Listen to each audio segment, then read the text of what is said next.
気をつけたい大切なこと。猫坊主の名言。未熟でも稚拙でも構わない。しかし粗雑であってはならない。機嫌が悪くてもドアを優しく閉めることを意識してくださいね。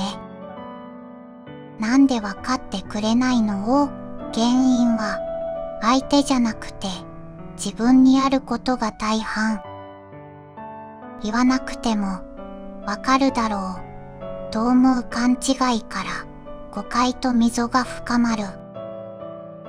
あなたの普通を押し付けてはいけません。普通は人によってそれぞれです。うるさくて面倒だから誰からも注意されない自称完璧人間にならないでね。一人ぼっちになるよ。